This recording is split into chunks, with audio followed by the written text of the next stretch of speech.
Что такое филонь и для чего нужны цветные одеяния?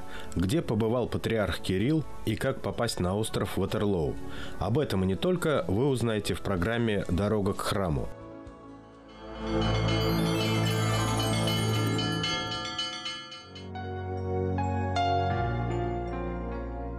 С самых древних времен человек носит одежду, соответствующую его социальному положению и духовному состоянию.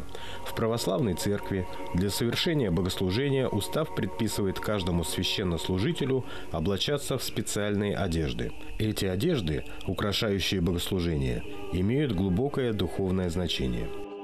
Богослужебные одеяния духовенства имеют общее название – ризы и разделяются на одежды по церковной иерархии – диаконские, иерейские и архиерейские. Священник имеет все диаконские одеяния и сверх того присущие его сану. Епископ имеет все священнические одеяния и сверх того присвоенные его архиерейскому сану. Богослужебные одеяния православного духовенства – это прообраз одеяниям Аарона и других священников в Ветхом Завете. Они сделаны по велению Божию и предназначены только для священнослужения и благолепия божественных служб. Эти одеяния не могут быть носимы и употребляемы в быту. Исторически богослужебные ризы появились не сразу. В основных чертах канон богослужебных облачений сложился в VI веке. Известно, что до этого времени апостол Яков, первый иерусалимский иерей, носил белую льняную длинную одежду и головную повязку. Апостол Иоанн Богослов также носил золотую повязку на голове как знак первосвященника. Общим одеянием для всех степеней священства является подризник или стихарь, что в переводе с греческого языка означает стих, строка, прямая линия. По времени происхождения это самое древнее одеяние. У диаконов и низших клириков стихарь – верхнее богослужебное одеяние с широкими рукавами. У священников и епископов стихарь – это нижнее одеяние, поверх которого надеваются прочие ризы. Поэтому оно и имеет название подризник. При совершении богослужений священник облачается в специальное облачение, которое для этого создано. И начинается облачение с подризника, то есть это как бы чистая белая одежда, одевается под низ на одежду священника сверху.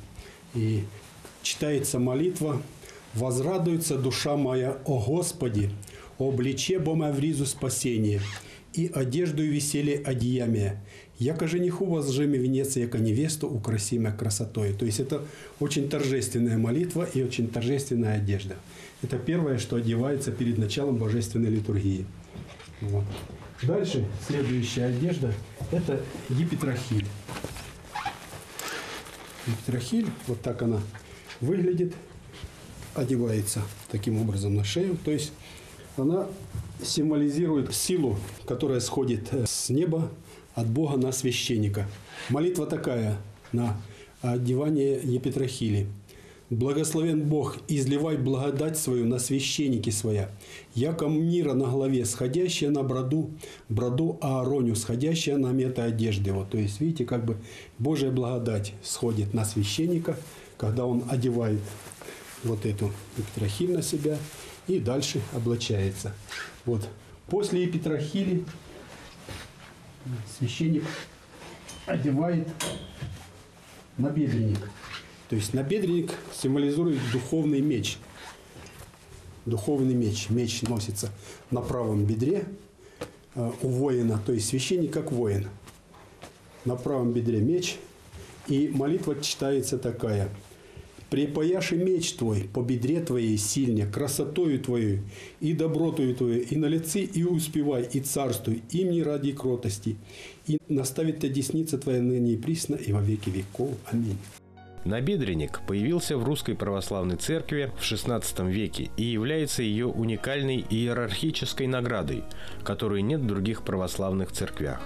Набедренник дается священнику за ревностное служение церкви в качестве первой награды, обычно через 3 года после рукоположения. После набедренника одевается пояс. То есть пояс у воина обычно тоже символизирует, держит всю одежду его. Вот. И молитва на пояс такая. «Благословен Бог, припоясуя меня силою, положи непорочен путь мой, совершай нози мои, яко и лени, и на высоких поставляй мя». То есть пояс таким образом одевается и завязывается сзади. Следующая часть одежды у нас поручи. То есть поручи это как бы у воина, наверное, рукавицы. Вот. Или, может быть, символизирует руками священника руководит Бог. Можно быть так символизировать. То есть вот. Молитва.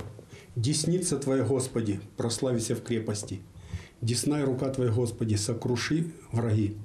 И множеством славы Твоя стерлись супостаты». И такая строгая молитва. Такая все. То есть это все оружие.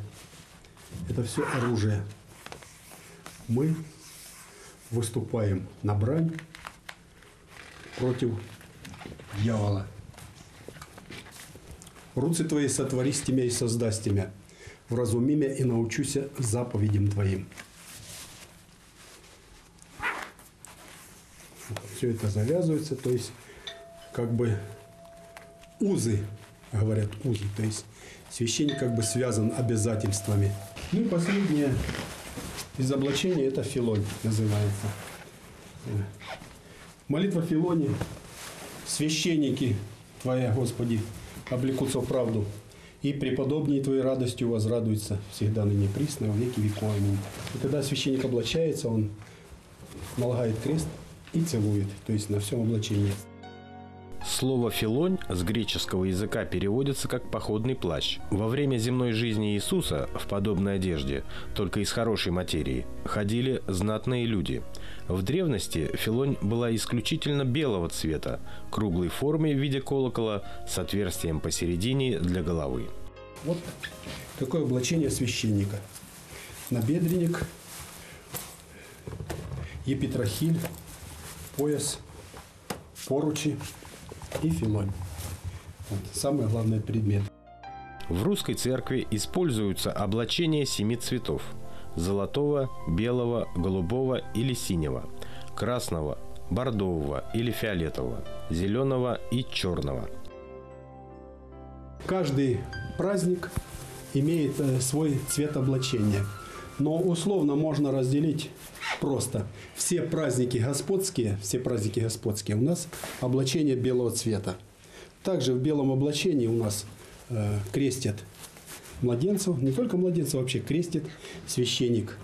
И в белом облачении отпевают покойника. Видите, как получается? Мы встречаем человека и провожаем в белом облачении. И все господские праздники – это белое облачение. Ну, почему белое? Видимо, это цвет чистоты. Белое, что для Бога. Для Бога самое чистое все, что есть на земле, цвет, символизирующий чистоту. Это белый цвет. Голубое облачение для богородичных праздников. То есть все праздники богородичные у нас служатся в голубом цвете. То есть он символизирует цвет неба, наверное, так. То есть Божья Матерь связана с небом, как бы посредница между нами и Богом, и она всегда мы смотрим на небо. Так, наверное, я думаю, голубой цвет. Вот. Пасхальный цвет красный у нас. То есть после Пасхи до Вознесения мы служим в красном облачении всегда. Это Пасха. И Пасху мы служим всегда, пасхальную службу мы всегда служим в красном цвете. Вот красное облачение – это пасхальное облачение. Вот. И когда еще поминаем мучеников, великих мучеников, Георгия Победоносца, Пантелеймона Целителя, то есть это цвет крови. Цвет крови. Поэтому вот красное облачение. Зеленое облачение – это когда мы служим преподобным. То есть Моисею Уфимскому, нашему святому, всем преподобным. Когда мы служим, это зеленое облачение. Для преподобных желтое, золотистое. Вот у нас единственное на церкви висит. Здесь золотистое облачение вот такого цвета. Оно может разно варьироваться. Золотистый цвет – это цвет святителей, апостолов, святителей. Цвет золотистый. Вот. Ну и дальше уже идет что у нас? Постное богослужение. В посту в субботу служат фиолетовым. У нас обычно облачение фиолетовое – это для богослужения, для постного богослужения именно в субботу. В воскресенье служат в желтом, а суббота – фиолетовым. А на неделе, постная неделя, вся служится в черном. Одежда такого покроя была распространена на Востоке, и поныне она является традиционной национальной одеждой многих народов. Такая одежда была распространена и в Иудее в начале нашей эры. И сам Иисус носил похожую одежду, о чем свидетельствует церковное предание и древние изображения.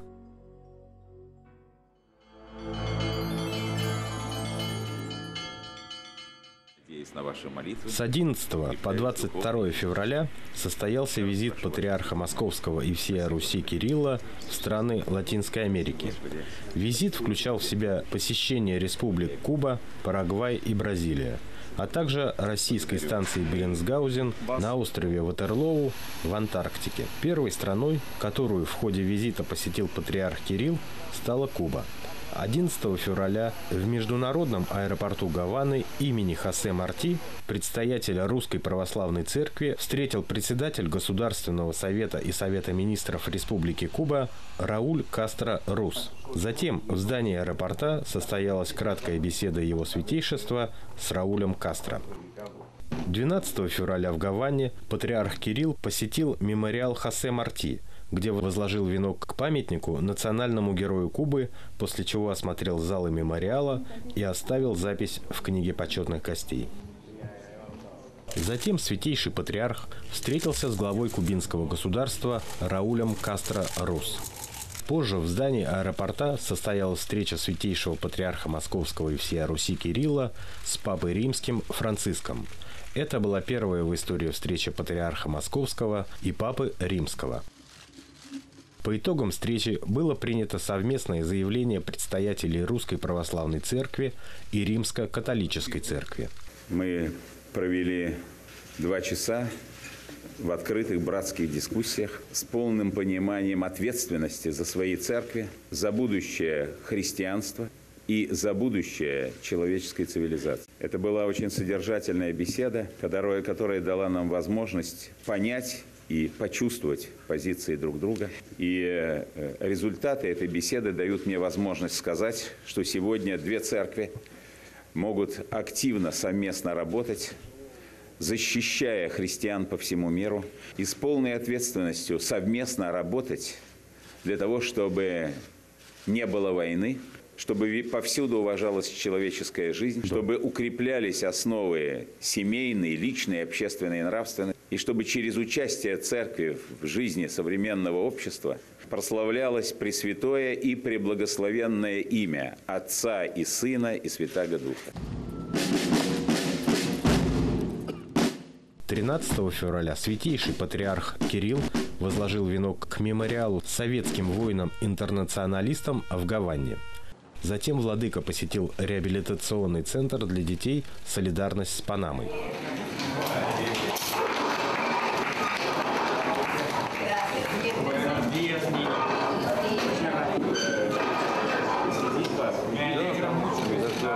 Как вы работаете, хотел бы пожелать вам здоровья и успехов в вашей работе.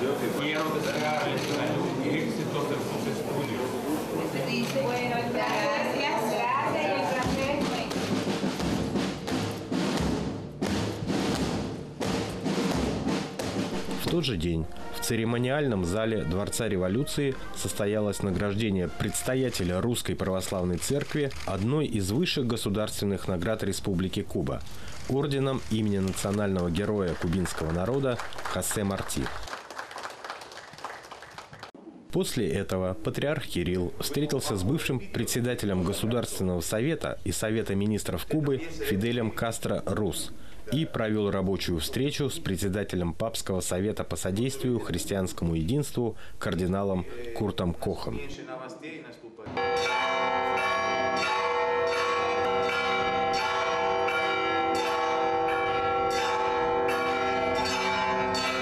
14 февраля патриарх Кирилл совершил божественную литургию в русском православном храме в честь Казанской иконы Божьей Матери в Гаванне.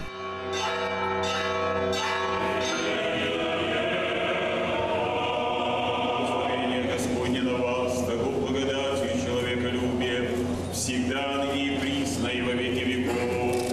Аминь. Слава тебе, Христе, Бог, упование наше. Слава тебе. Слава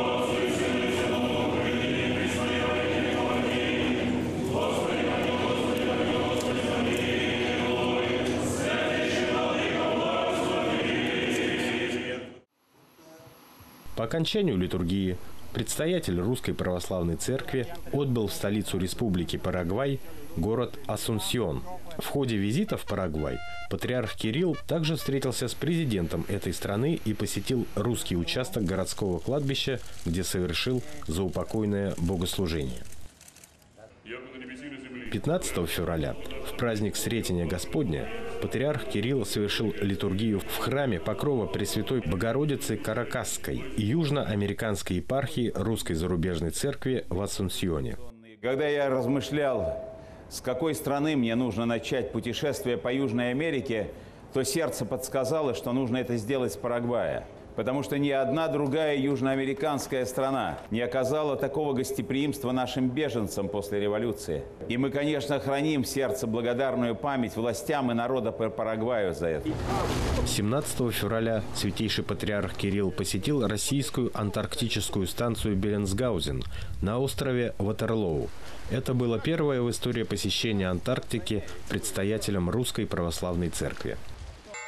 По прибытии на станцию Беленсгаузен святейший владыка совершил водосвятный молебен в храме Святой Троицы. Затем была совершена лития об упокоении погибших исследователей Антарктиды. 19 февраля святейший патриарх Кирилл вылетел в столицу Федеративной Республики Бразилия, город Бразилия. Святейший владыка посетил президентскую резиденцию, где состоялась встреча с госпожой Дилмой Русеф. По окончании встречи патриарх Кирилл посетил храм Русской Православной Церкви в честь иконы Божьей Матери Одигитрия в городе Бразилия. Предстоятель Русской Церкви в храме совершил молебное пение.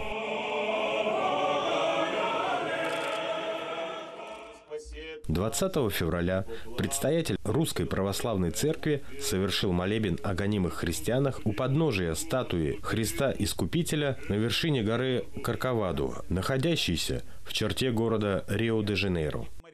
Мы молились у подножия изображения Христа Спасителя, простирающего свои руки над городом и над всем миром.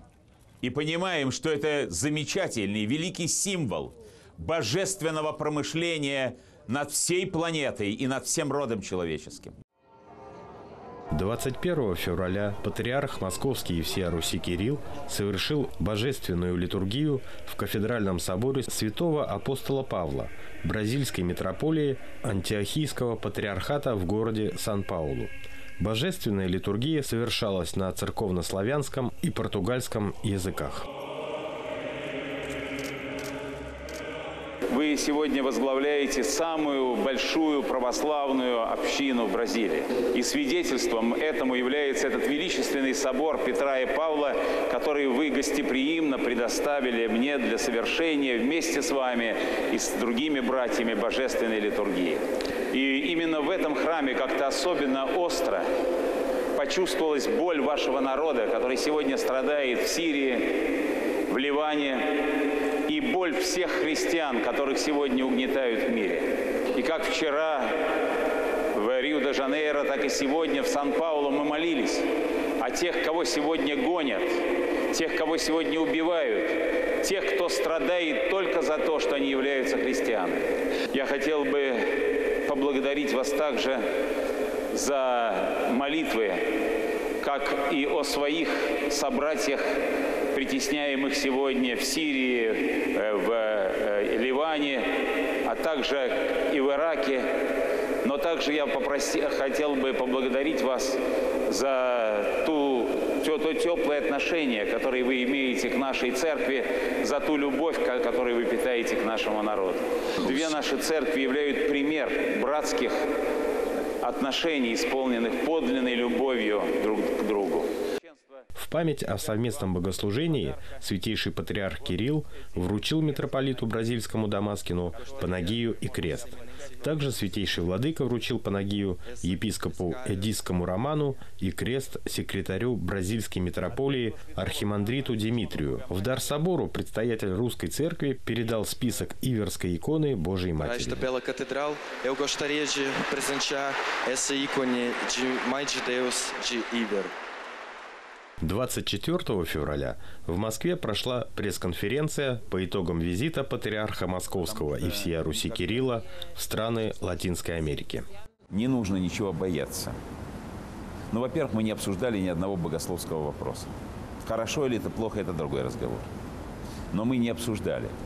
Но в богословской части декларации есть очень важное заявление.